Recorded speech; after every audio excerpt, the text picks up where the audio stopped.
coming up on the You have to get down. coming up on the budget deadline. Can you give us any updates as to where the process stands right now? Yeah, it's a great question. So it's very much a still robust process. I've made it very clear as collaborator in chief. We're going to continue to work through this process to present a budget that continues to invest in youth and workforce development. That's important. People of Chicago want to get to work. We're going to invest and continue to expand our support for behavior and mental health services all over the city of Chicago. No matter what neighborhood you are in, people are impacted by the mental health, the lack of resources for mental health support. So this budget reflects that. Of course, continuing to grow, building more affordable homes. We're right here on the south side of the city of Chicago with our major projects that are happening. And then, of course, our commitment to community safety. All of that is in this budget, and we're going to continue to make sure that this process remains open and collaborative. Where does the limit come between the amount of available funds and the investments you'd like to make? Yeah, well, look, you've already made 3% cuts across the board, right? We have found millions of dollars of efficiencies across the board. What I've said, and I made this very clear, laying off Chicagoans is it's not a pathway to solvency. And cuts to services like law enforcement or tree trimming, these are services that the people of Chicago rely upon. So we have found levels of efficiencies. We have found more efficiencies in this next iteration that I will propose. And I'm really grateful for the city council members who have rolled up their sleeves and engaged in this process. It's a newer process for people. It's a collaborative process, but it's a necessary process. Mayor, the Humboldt Park tents that should be coming down tomorrow, can you speak to why that's happening and also what those people, what their future looks like? Even we've seen the migrant shelters open and close and consolidate, so is that part of this as well? Well, look, we have a homelessness crisis across America. And Chicago has been challenged in this way for a long time. I have conversations with Mayor Bass in Los Angeles. She's dealing with this as well. And so what we have done, and this is important, that these families who've experienced and individuals who've experienced a great deal of trauma that may have caused those conditions, or the lack of economic opportunities may have caused homelessness as well. We have found housing for these families. We have also found, and we've embraced full wraparound services for these families. This is obviously very traumatic for many individuals, and so our team, working with community partners in a very sensitive way, have been going through this process for several months now. And the key thing here is we want to find more permanent, stable housing for those who are struggling, and that's what this moment is about. And we're going to continue to work with City Council, with the state of Illinois, to find more wraparound services and housing for families who are struggling economically. So those families that are in Humboldt Park are all being relocated? Oh yes, this is not just a clearance, right? This is about putting people in stable homes. And I want to just make sure that people also know that, these families and these individuals who have been living on the streets, in some instances, deeply traumatized for a different variety of reasons. And so the exciting moment here is that we have a real collective response to address, mental health issues, in some instances, drug addiction, some instances, just individuals who are just struggling to find support. So we have found some support for these families, and we're going to continue to do that. Hey, Mayor. You said the other day you had no knowledge of the information about your communications director's inappropriate behavior until it came out in FOIA. Two alders said yesterday, and many other people I've spoken to say, it is almost unbelievable that you would not have been made known about this kind of behavior prior to that. Can you please clarify where things broke down? Did your chief of staff not tell you anything about this? Well, look, there is a process that has been in existence for some time in this city, an entire process where individuals that have grievance can bring these grievances to the attention of their supervisor, and the supervisors have an entire reporting mechanism. There is a break within that system where information was not made readily available until the FOIA request. Now that is something that we certainly should explore and look into, but make no mistake about it, the most important thing here is that I have no tolerance for sexism, racism, anti-Semitism, anti-blackness, anti-LGBTQ plus.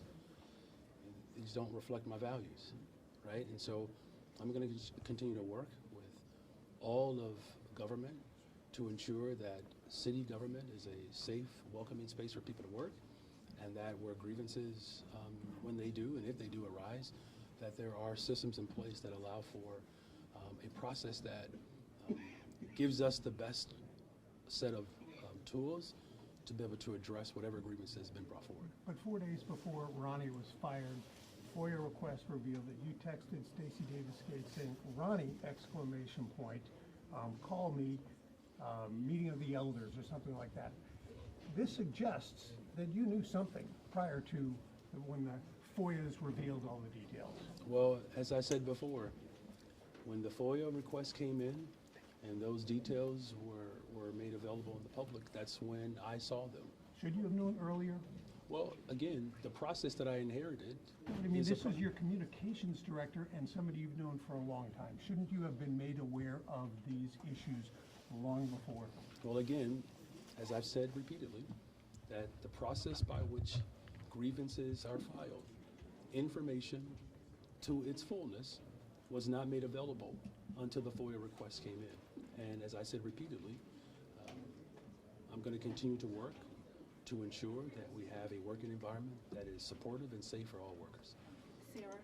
I just kind of want to follow up to Craig. I mean, there was information from the staffers who complained about Ronnie Reese in the Tribune months before this happened. I mean, that's public.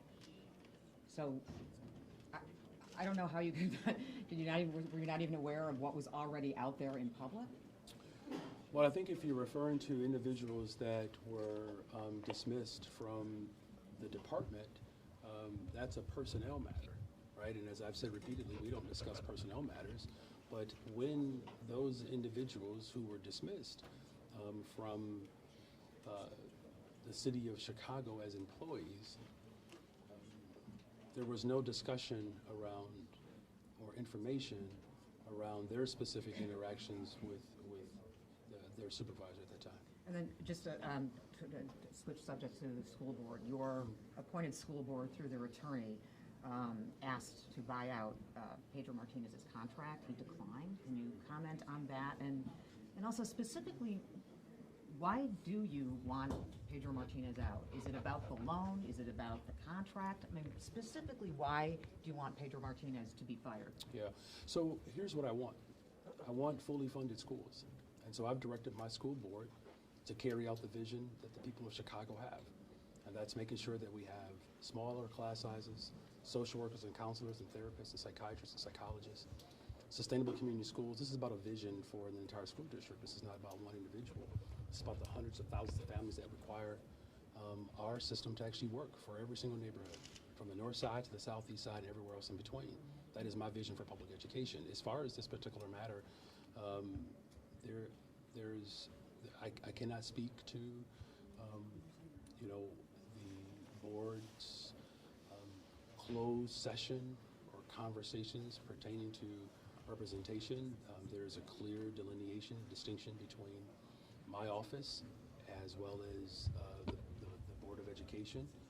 And so you would have to speak to a board member. But you still have control over the schools. The mayor still has control over CPS. So, I mean, the So direction must have come from you. So that's not how it works, but I appreciate you asking the question.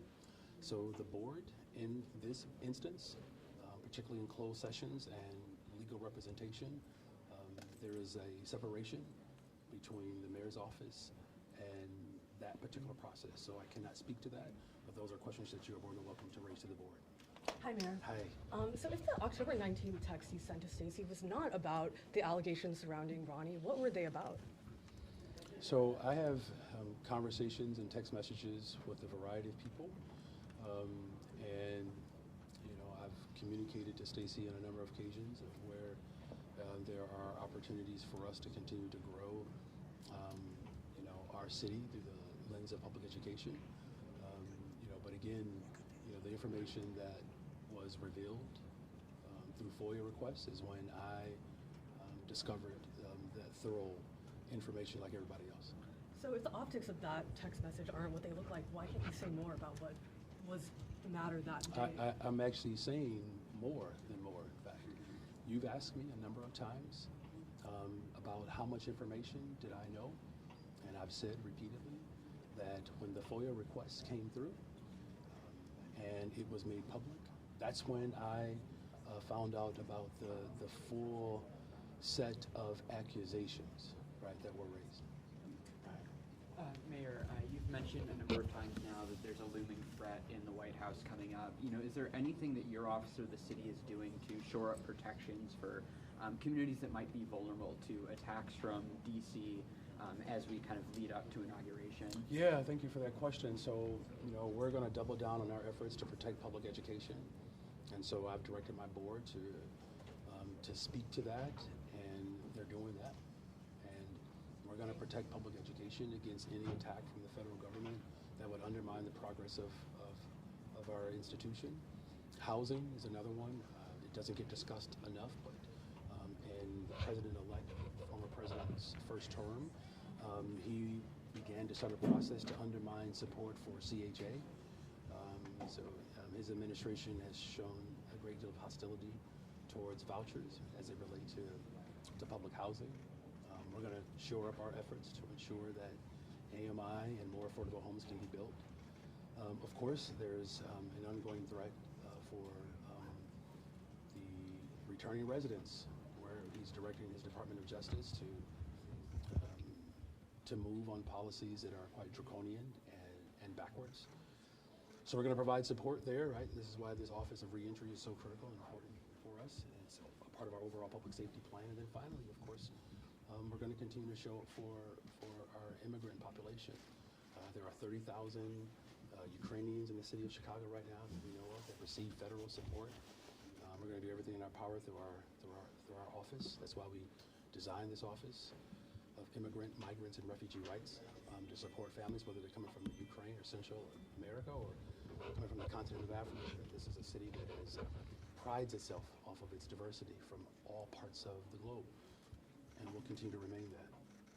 Hi, Mayor. On the potential settlement between the city and Dexter Reed's family, I have a question about that. So police officers, obviously, they fired 96 shots in 41 seconds. This family is grieving. This case further potentially undermines trust between police officers and the community, yet still many police officers believe that this was a justified shooting because Reed shot and wounded an officer.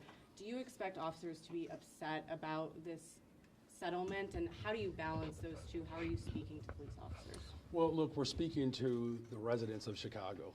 I mean, look, our police officers, our women and men who show up every single day, put their lives on the line for this city. We'll continue to support them. That's why we've invested in their raises. We've invested in their mental health and support.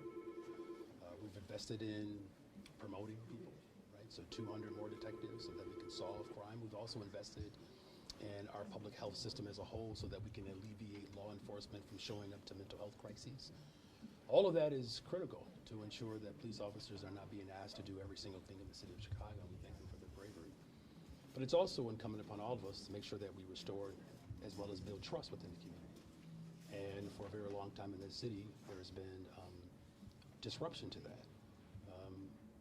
Look, I mean, it's no secret that there's been a very painful past in this city as it relates to law enforcement, and particularly in underserved communities, where that has been the only form of investment that has come, right? And the people of Chicago deserve more than just guns and badges as a response to their overall safety. So I actually believe that there's a real opportunity for us to continue to build and strengthen our relationship. Police officers who serve communities that have been disadvantaged and disinvested in, they see what those disinvestments look like. They are on the scene when violence disrupts. But it's also incumbent upon all of us, whether you're a police officer, a teacher, or any other public employee, is to ensure that public trust is something that is real. And we're going to continue to work together as a city to ensure that law enforcement and community can continue to strengthen our relationship so that we can build a better, stronger, safer Chicago together. Thank you all very much. Thank you. Best shoes have been staring at, by the way, Mayor. Go to you. You okay? No. Need help? Budget question?